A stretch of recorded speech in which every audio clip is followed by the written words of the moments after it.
Well, hello again folks, and welcome to an absolutely freezing garage. It's flipping Baltic out here.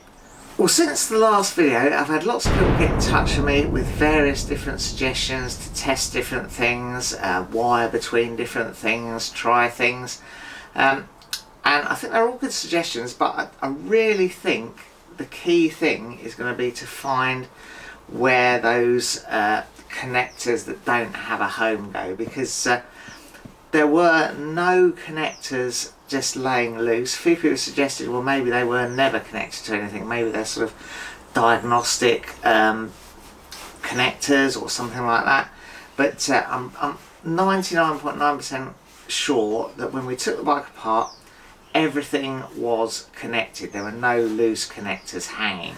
And the bike does have a pretty standard OBD2 diagnostic port here, seemingly full of oil, but yeah, so that's the diagnostic port, not these homeless connectors.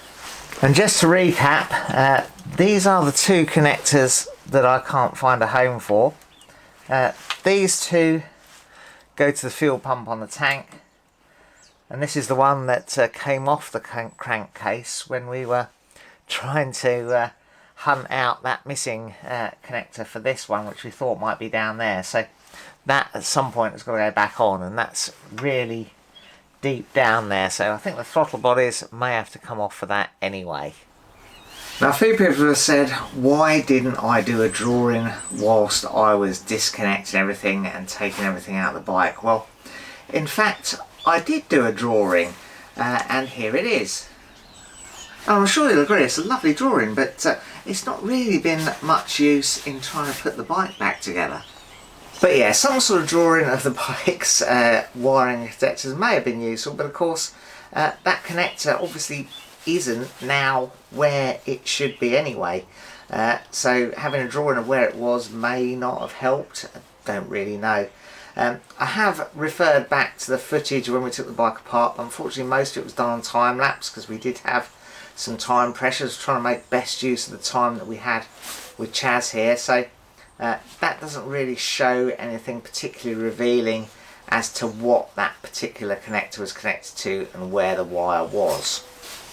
Now, I'll freely admit that electrics and electronics are really not my favourite thing. They're really not my strong point. My brain just sort of turns to mush as soon as they're mentioned. But it does seem pretty obvious that a disconnected connector is not a great thing, and it's an obvious place to start. And until we've found some way to connect that connector to something, I don't think any amount of sort of testing other things is going to help. I've had a look at the wiring diagram in the book, and I think we all agree that connector is somehow ignition related, so it definitely needs to find a home. Now, Nikki feels that it might be trapped underneath the throttle bodies. Chaz thinks it's trapped somehow behind the engine.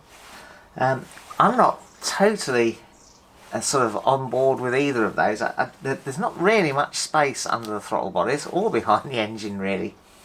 But I've got a quick plan to have a look and see. Now, you might remember a little while ago Depstech sent me one of their endoscopes to have a look at and try, and I think this is perhaps the ideal thing to see if we can poke under those throttle bodies and behind the engine just to see if there's any sign of those connectors.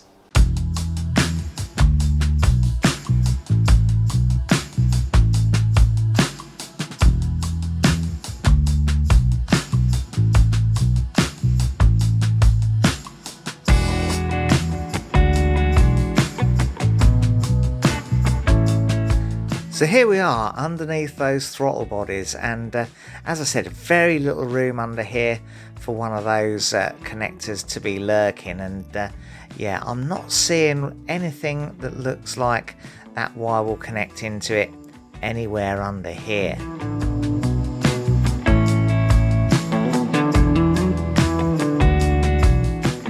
There's where that little small connector I pulled off earlier has to go back on. Now if you fancy one of these endoscopes for yourself, you can get 15% off your entire order at Depstech by using our affiliate link or using our discount code at the checkout, and I'll put both of them in the description of this video.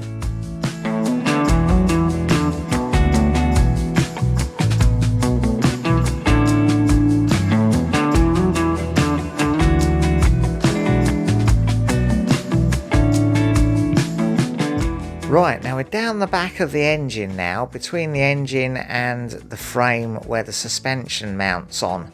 And can you see I've found a connector that's trapped down there? And it's so tucked away, I think without the endoscope I'd have had no chance of finding it without taking the engine out again. Unfortunately, I don't think it's the one we're looking for.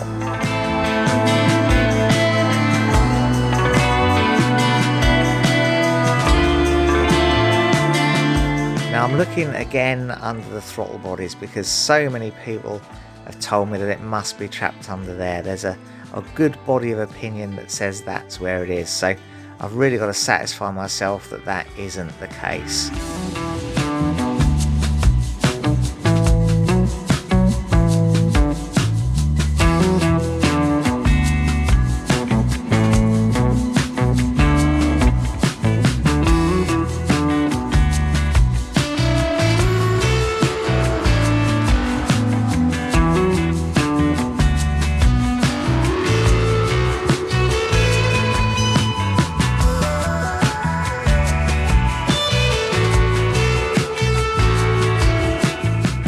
Now once you get deep inside the workings, it can be a little bit awkward to know which way you're orientated in comparison with where you're standing, but you soon get used to it, and it does help just to take the camera out from time to time and make sure that you're properly aligned with your surroundings.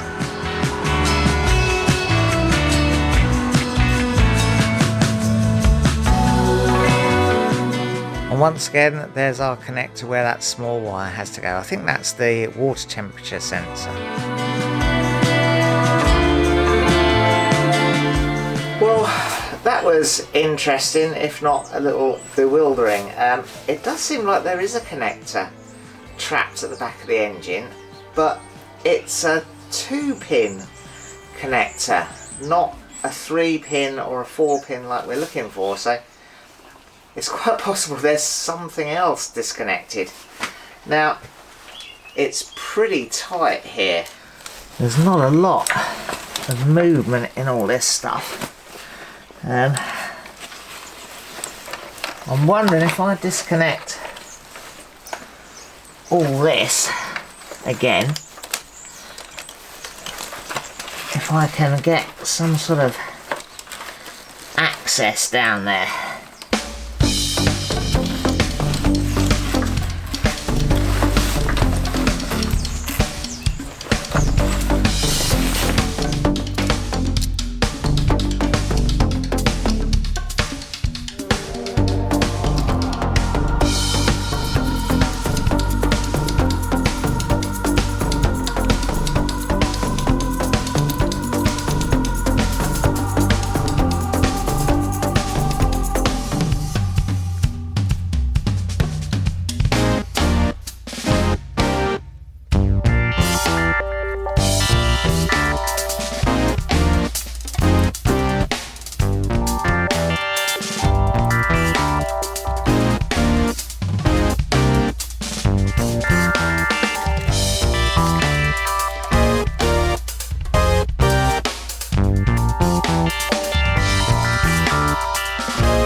I did manage to get that connector out, but looking at it now, that's not going to go with that or that. So now I have 3 connectors without a home. This one, with it all flaked up like that, I do wonder actually if that was ever connected to anything, because there's a lot of dust and muck in it. So this could be the fabled connector without a home that people were talking about. But that still leaves me none the wiser with this and this. But it has cleared some space down here, so I might put the endoscope down there again just to see if I can see anything else. Well, I've come in to have a bit of a cup of tea and warm up because, yeah, flipping freezing out there.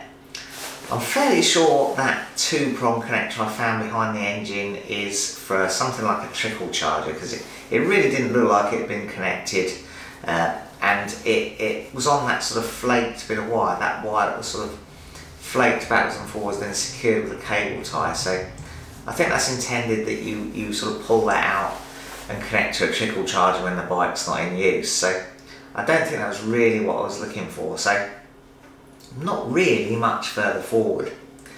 I'm going to drink my tea, and I'm going to go back out and I'm going to work my way along the wiring loom. I've spoken to Chaz on the phone. He's recommended just working my way all the way along the wiring loom, seeing where each individual sort of bit goes and seeing if I can find that end connector. I really don't think it's stuck under the throttle bodies. I mean, the other end of it is about 1/2 inch by 1/2 inch, the end that I've got. And there's no space under the throttle bodies where something like that could hide or anything, and I couldn't see it on the endoscope. I may end up having to take the throttle bodies off, but Chaz was hoping to come up today to go through it with me, but unfortunately he's been unavoidably detained by something else that's come up. So yeah, I'm going to work my way along that loom, see if I can find it. Then if I can find it, we'll connect it up, and maybe we'll have another go at starting the bike. If I can't find it, I think that may be it for the day. It is absolutely bitterly cold out there.